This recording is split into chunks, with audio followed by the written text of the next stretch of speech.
Neighbourhood Watch, Chapter 5. The sun was out again and was throwing long shadows by the time they reached headquarters on Guildford High Street. Bill left the car to drive home on his veteran BMW motorbike, which he guarded jealously.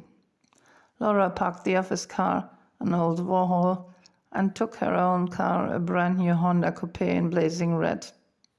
Closing time, she mumbled, but not for me.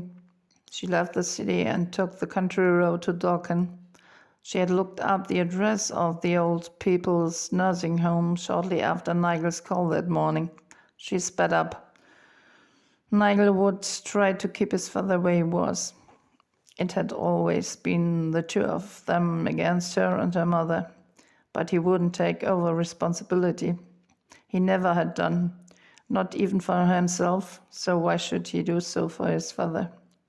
Laura switched the radio on and instantly off when she heard the sad opening bars of a brand new James Blunt song. "I miss you, Mom," she murmured. Since her mother had died of a heart attack 18 years ago, it had been Laura who took care of Nigel, helped him through school and his many difficulties, which were mainly caused by his friend Sam Bullocks, a boy with a lot of criminal energy, and a real criminal now that he was a grown-up. Laura had managed to protect her younger brother from gang members of his own age, from teachers who wanted to expel him, and even from the police when her brother had done some bad pranks.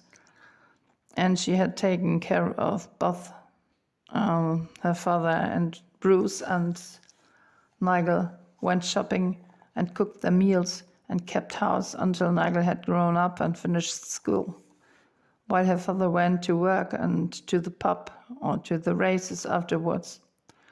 But nobody was grateful for that, so Laura had left them and initiated a new life which she had started from scratch. A huge building appeared in front of her. It reminded Laura of an old run-down factory, red brick walls that had aged to an almost black color, as if the walls had been smoked from industrial chimneys, although no industry was evident. Tiny windows covered the front, too small to let in much of the meager daylight that was blocked by tall trees. The house was situated in the middle of nowhere, or at least in the middle of a dark Surrey forest, hidden from the sun and the view of ramblers who might get lost in this area. A sign by the street said, "Golden Sundown, you're welcome." Laura shivered. She had reached her destination, the regional nursing home with a slightly better reputation than the country's pensioner homes in Guildford. She had already ticked off her list. Half an hour later, she had learned from an eloquent, loud and more than audience-grabbing manager with the complexion of a ringmaster that the house offered full-time personal, medical and psychological care in 6 to 8 person bedrooms. Everybody was allowed to bring their own TV and radio. Now an elderly nurse in white uniform, with her hair in a bun, led Laura around. She wore funny wooden clocks, which she had bought on her holidays in the Netherlands, she told Laura in a sing-song tone. When Laura asked if the clacking sound of her steps on the old tiles on the floor didn't disturb the residents, the nurse laughed so heartily that her ample bosom bobbed up and down. "Listen," the nurse replied, pointing her index finger to the ceiling and closing her eyes to mere slits. Laura fell about laughing. She didn't have to concentrate to realize that the sound level was quite high in the section of the house. The nurse opened one door and Laura felt as if she had unlocked Pandora's box. A breathtaking mixture of food and physical smells from sweets, sweat, and illness assaulted her nose. The sounds offered a spectrum from the daily soaps to music videos and the news to some detective film, where at that very moment somebody must have been hit by a bus or a bullet, according to the deadly scream. Obviously, the inhabitants of the room tried to compete with their neighbors. "I've seen enough. Please close the door," Laura cried.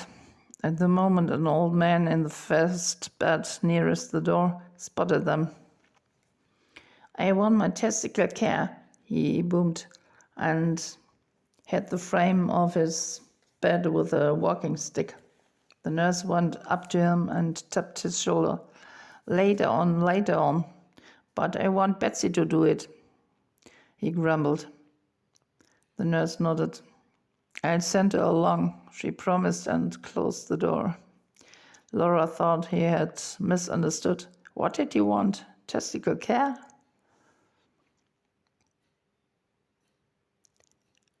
The nurse laughed.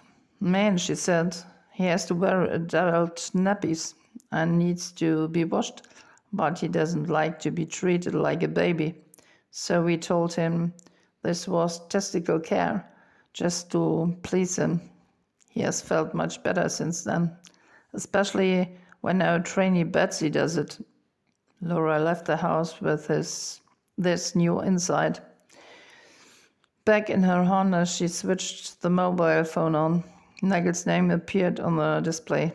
He had tried to call her 5 times.